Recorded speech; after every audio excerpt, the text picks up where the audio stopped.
Was not or was? Was. Oh, cool. Yeah. Okay. I wasn't designed to be, but just trying to eat what you guys recommend and trying to do good stuff. I put it all on the computer and went, wow, this actually works.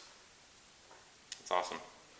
I had I don't know if all you guys are on our Facebook group, but I posted my plate in the Facebook group. It was? Okay, cool. Because we had salmon, cauliflower rice, and Brussels sprouts on Tuesday night, and I just put it all on a plate, and I was like, oh, I remember we talked about this last Saturday of like, what should a plate look like? And that was really healthy because it was like very pictorially showed 70% of the plate was vegetables cooked in healthy fat. Now, 70% of the calories, though, would have come from fat because they're so calorically dense, whereas like cauliflower and Brussels sprouts are very low in calories per their weight. Did you have butter on your cauliflower? Oh, yeah. Yeah. You didn't say that. Yeah, butter on the cauliflower. There's some. There's big slabs of butter all over. There were some slabs in there. Yeah. Yeah. I had a question, and you may have answered this last week, but it occurred to me, because I'm still fighting with being uncomfortable with eating 70% fats. It just doesn't feel right. But part of what I've learned from medical field is watch out for fatty liver, especially as you get older. Mm-hmm. But it's that if you have fatty liver, they can attribute it to either too much alcohol, drinking too much alcohol, Sure. or eating a diet too high in fat. So can you Yeah. So we. clarify? Let me give you the summary of what we talked about last week, and then let me start with this actually. So, have you ever had duck foie gras, Yes, duck liver? and pâté de foie. Okay, so they make that by force feeding ducks Oh man, don't say that. grains, Um, because those are what spike insulin, and then insulin It leads. doesn't hurt them. I don't know. That sounds so good. No, I've seen it. It doesn't hurt them. Oh, okay. Whew. So they will actually develop fatty liver. I'm pointing to this side. It's over here. They'll develop fatty liver. Which is what we eat. Yeah. So carbs spike insulin, and through that process, extra fat gets stored throughout our body, but more specifically for fatty liver in the liver. So non-alcoholic fatty liver disease is on the rise, and the reason is not because people are eating more natural fat. It's because they're eating more carbs and vegetable oil than ever before. Yes, which turns to fat. Nature doesn't make bad fats, and the analogy, the like medical thinking that fat clogs our arteries like sludge in a pipe is so far off from what actually happens that it's like, man, but it makes so much like intuitive sense. It seems to make sense, but that's just not how it works. And also, I think isn't alcohol turned into carbs too? So Yeah, it turns into it's sugar. Yeah, a ton, you know? but I think it's more that gets filtered through the liver because it's a toxin, and that if that happens again and again and again and again, the Plus liver. people aren't drinking enough water. Because if you don't drink enough water, your liver will try and make up for what your kidneys are not getting. Mm-hmm. And then your liver's not doing what your liver's supposed to do. That's true. Well, what do you guys want to learn today? I have a bunch of stuff to teach you, but I want to know what you want to know about vegetables. Vegetables. I hate boiled vegetables. You get bored of vegetables? Okay. So I need to get more vegetables. I do pretty well with vegetables and meals, but like I'll get bored with vegetables as a snack. Like if I'm hungry between meals, like I know in my head I probably should be reaching for some fat, protein, or vegetables with others. Okay. But I can use some suggestions on Veggie snacks? snacks. Okay. If it's not, carrots and hummus. Okay. Yeah. I like more variety. I did cauliflower, broccoli, different lettuces, but what else? Okay. I like it. Does anybody have a problem with this habit? Anybody in this room? Well, I do, but I'm keep looking at it. Keep working at it. I mean, to me, this one's one where it's like, okay, if you have eggs for breakfast, you could saute 5 handfuls of dark leafy greens and hit your requirement for the day. And if you don't do eggs for breakfast, you could have a big salad for lunch every day. And if you don't do that for lunch or breakfast, at dinner, you could saute dark leafy greens in a healthy fat and hit your total for the day. As long as you cook at least one meal a day, this is like an extra couple minutes in your day. And once you get the veggie thing as part of your life, I think it's just like, oh, that's just what I do. For me, that's become one of the easiest ones. So I've been trying to follow those 5 nutrition habits in this last week. And what do you think the hardest one has been? The vegetables. No, veggie's easy for me. For moi. Create a weekly meal plan? Nicole did that already. No, you didn't do it, Nicole did. Yeah, that's true. If you had. We're a package deal though, so I'm good. Omega. It's under grams of carbs. Omega-3, 6 balance and knocked out of the park is carbs. Carbs. Carbs, toughest one. I was astounded this week as I tracked my food at how many carbs are in things that I didn't think of as a carb, like Brussels sprouts. We had Brussels sprouts for dinner last night, and I had quite a few. I was like, man, like these are pretty high in carbohydrates. I mean, I knew sweet potatoes were relatively high in carbohydrates, but even cauliflower has quite a few carbs in it. So Nicole asked me, we were hanging out last night and chatting, and she's like, well, do you think that those carbs are bad? And I was like, well, no, of course not. You're way better off getting your carbohydrates from Brussels sprouts and cauliflower than Pop-Tarts. So, or cereal, or anything. So, veggies are going to be higher in carbohydrates. That's just something to know, to understand. And as you set out to create your patterns and rituals and routines in life from a diet standpoint, that's just something to understand that, most of your carbs are going to come from vegetables with a little bit of fruit added in. Okay? Are we talking total carbs or net carbs? Both and. Yeah. I mean, you got fiber, you mean like fiber carbs? Yeah. All right. So I have some stuff I want to talk about related to healthy fats, but we're going to come back to that if we have time at the end. So let's do some fill-ins here. What page? We're on page 45. This is how to lose weight, get off unnecessary and side effect laden medications, maintain independence and mobility, and live healthfully. ... All right, so remove nutrient poor. That's box number 1. Carbs and vegetable oil. Fill your diet with nutrient-dense veggies, healthy fats, and high-quality animal products. The last one. The whole thing. Remove nutrient-poor carbs and vegetable oil.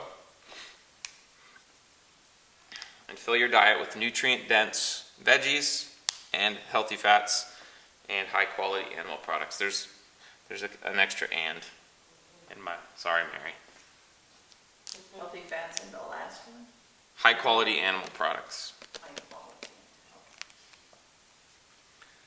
Like grass-fed. Yes. So this is Nutrition 101.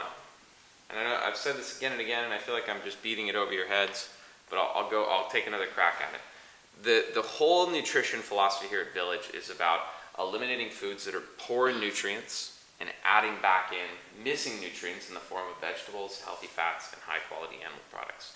We don't advocate a low-carb diet or a keto diet here, but we advocate a diet that's rich in nutrients.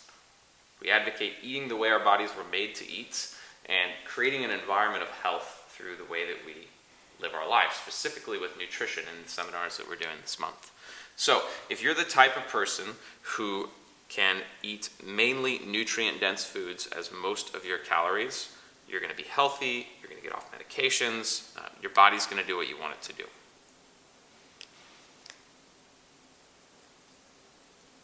Okay? Vegetable consumption is important because of, what did we talk about last week that was the main problem with toxic fat and pollutants in the environment? What do they cause to happen inside of our body? Oxidation. Yeah, oxidation. So vegetables are packed with what? Antioxidants. Antioxidants. Good job, guys. So smart. That's good. I was gonna say fiber. Fiber's good too. Yeah, helps you poop. Keeps the digestive tract operating like it should. So antioxidants. We talked about the process of oxidation a little bit last week. And when there's a free radical in our body, it causes mass confusion throughout. And if that happens again and again and again over the course of a decade or a lifetime, eventually the system doesn't work like it was made to work. It causes a shift in the way our genes are being expressed, or it causes enough breakdown and degradation to something that problems arise. So that's like the beginning of heart disease, cancer, diabetes. All these things have been linked back to oxidation. Therefore, it's probably really important, since we live in this chaotic world, that we eat a diet that is high in antioxidant-rich foods. Give it oxygen and grows inside your body. Yeah.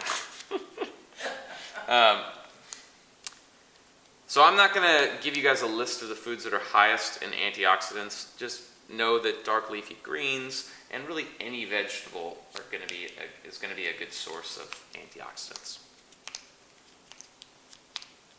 Okay?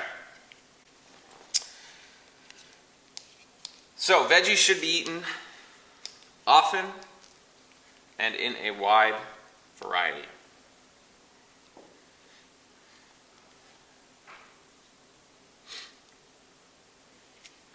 My little guy, Cooper, has this book called The ABCs of Vegetables, and every page has a bunch of different vegetables on it. And some of them I'm like, I've never heard of that before.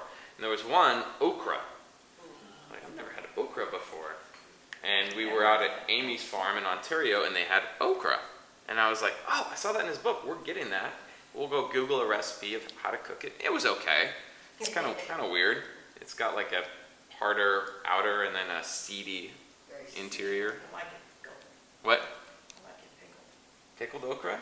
Yeah, you can get it. It's in a jar. You have to rinse it off. But it's good.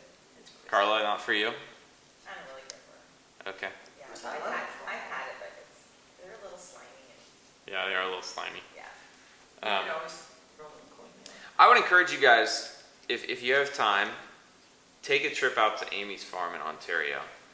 They have tons of different vegetables, and they grow them all right there. And they're all seasonal, which is probably how we're meant to eat, local and seasonal. If it's in season, that means that's the time of year that it's supposed to be grown. And if it's local, that's like our environment that we're living in, as opposed to picked before ripe and shipped thousands of miles. We get farm fresh to you delivered. I don't know about that. That sounds great. Yeah, you just pick what you want. the That's week cool. before, and they put it on your doorstep on Wednesday at 4 o'clock in the morning. Oh. Take it in the house, put it in the fridge. Great. All right, so easy ways I can make vegetable consumption more frequent. So why don't you guys give me some of your strategies? Buy all your vegetables. Buy more vegetables. Well, include it in things that, Hi, Gemma. like you were talking about eggs. Yeah. And if you were gonna make, let's say you're gonna make a meatloaf, throw it in there. Put it Yeah, that's a good strategy. Just in throw it your in. tomato sauce that you're gonna put over your cauliflower rice. Nice. What else? Buy more vegetables. That's a good strategy. Hopefully they don't go bad. Just throw it in anything. So one of the things that helps me is, instead of thinking of what I'm going to eat from a protein standpoint, which I think is common, Yeah. is to start with what vegetables are. Woo, start with vegetables. I like that.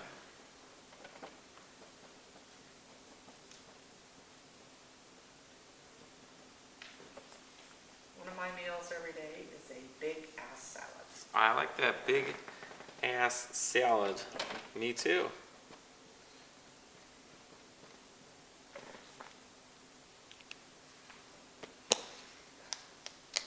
And I've lost a pound since this That's awesome.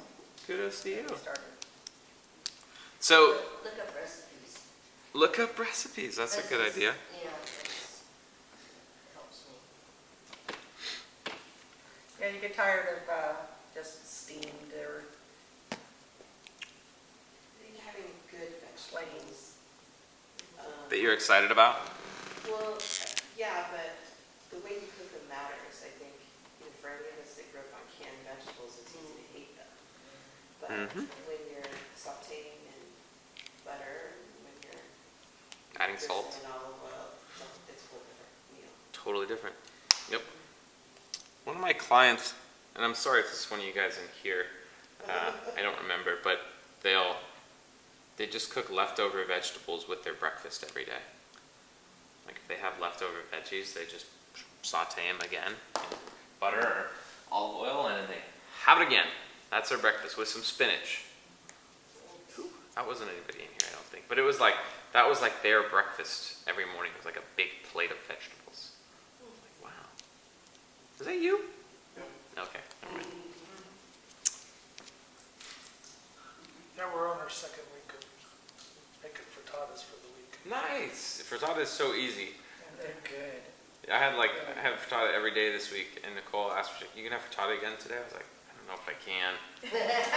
I'm a little frittata out." But different, put good salsa on top sometimes, and something else. The other. That's a good idea. I should get some good And salsa. different kinds of salsa too. You can have green salsa, red salsa.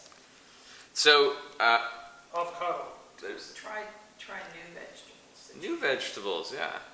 I would challenge you guys in this next week, and this is going to be my challenge at the end, is to try a vegetable you've never tried before. Go to the store, and I would assume that just about everybody could walk into the store and be like, I don't think I've ever had that. Maybe not.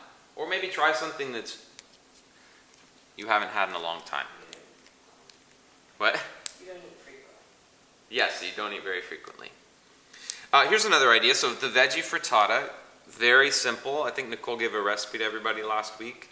We just saute vegetables in a big cast iron skillet, take them out, put parchment paper on the cast iron, mix a bunch of eggs in with the cooked vegetables, and then put it in the oven.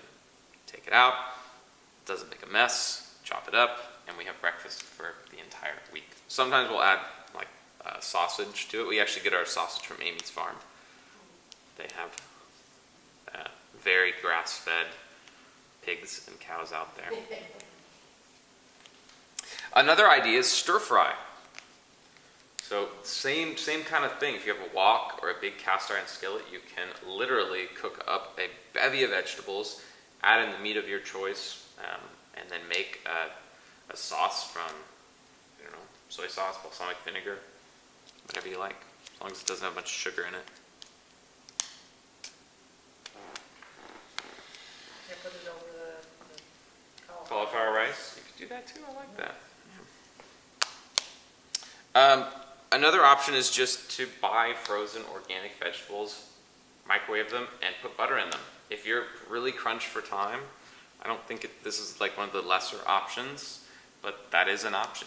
The ideal is organic, local produce in season, but it's a spectrum, and you'd be much better off eating bagged, frozen, microwaved with some good butter in there vegetables than not having any at all. At least I would think so. Now, veggie snacks. I'm not real great at this. You asked for veggie snacks. I don't really do any veggie snacks. I don't really eat snacks. So I'm probably not the guy to talk to about this. But you're a veggie snacker? Yeah, broccoli and cauliflower and You just yeah, chomp on them? it's fresh. We're all nowadays to get more healthy fats in, I'll dip it in a good nut butter. That sounds great.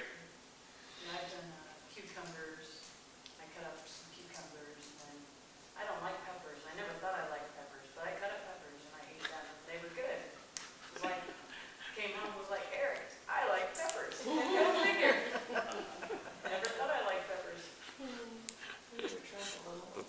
Yeah, the little red and Yeah, those orange. sweet I don't like peppers. green Those are- peppers, those is are what I good. don't like. Yeah. Red, orange, and yellow Those ones are okay. Those ones actually are decent. Nice.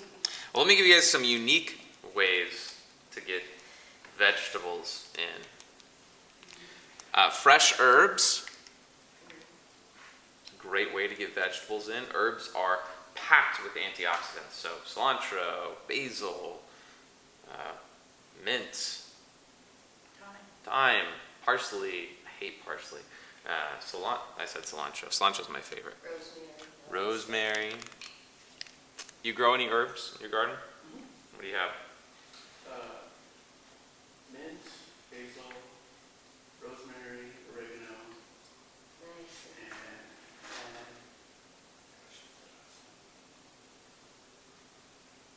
and there's a big pile over here that's got two pieces. Can't remember. It's funny. Garlic and ginger. Those are root vegetables, I think. Oh, Italian parsley. Italian parsley. Ugh, tastes like soap. Well, just like anything, you mix it in with enough stuff and you won't taste it. That's true, but I'm like, why? You know, I guess it's good for you. It's good for you. I can't eat a tomato by itself, but if you chop it up and mix it in a bunch of other things, then You it's can. fine. Go to the farmer's market and pick anything and everything that they have there. It'll always be in season. It's always local. Pickled and fermented food is another unique and good way to get veggies in. So we do sauerkraut at our house. So the health benefits of pickling and fermenting, the main one that in my understanding is that it's really good for our gut bacteria. It keeps our intestinal flora really healthy and able to fight off infections and sicknesses. It also helps us to lose weight because if our gut bacteria is healthy, our body doesn't feel like it needs to hold on to excess body fat. Is that the whole concept of putting a teaspoon or tablespoon of apple cider vinegar in water and drinking it? Ooh, I don't know. That would be. I know my college wrestling coach used to make us all drink apple cider vinegar, but that was more so we didn't get sick. I don't know if it's the same thing now. But probiotic-rich foods. I mean, people have been fermenting food for millennia. I don't know, for a really long time. It's because it And- preserves it and makes Yeah, it. it preserves it. I think it makes it tastier. Kimchi, sauerkraut, pickles, yogurt is fermented, kefir is fermented, cheese is fermented. No? Aged? Okay. Anyway, so fermented veggies and pickled veggies are a really great way to get vegetables in, so don't discount those. Grass-fed meat and dairy products. So if you're eating something that has been eating vegetables, you're good to go. I wouldn't count that as one of your servings of vegetables for the day. Count that. I wouldn't do it. But just know, like, as you're eating a pasture-raised egg, it's like, okay, I know that this animal was out soaking up sunshine, eating bugs and grass, and now that's being transferred to me. Try not to think of food so single-mindedly as like, this is an egg, I'm eating an egg, it's this much protein, this much fat, this many carbs. It's like, no, okay, so this egg, if it came from a chicken that was in a very small coop and fed soy and grains as compared to one that's outside, roaming, eating what it needs to eat, it's like, that is a totally different product from a body standpoint. I'd rather get my bugs that way. Yeah, don't want to eat bugs. Another one is bottled Protein. juice. Oh, yeah, we do that sometimes. Yeah. What? What did you say? Bottled juice, Greens. bottled green juice. As long as the main ingredient isn't apple juice. Yeah, most of them are. Most of the main ingredients apple juice. We're actually still on the hunt for a good green juice. We're not a big fan of the one we currently have, and we're getting rid of it. Which one you make it or? No, it's there's a big juice company. They have a place in Pasadena. Can't There's been remember. plenty of places you can buy Yeah. orange juice. Yeah, it should be organic, should be very low in sugar because it's high in vegetables. It doesn't have a lot of fruit in it. All right, let's jump into organic. So what are some of the top reasons to buy organic produce? They're not using pesticides. Yeah. No, I think they can still use organic pesticides, but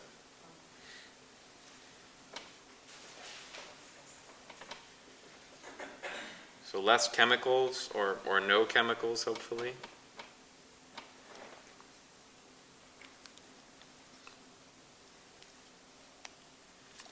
What else? More nutrients. More nutrients, that was one of the ones I put down.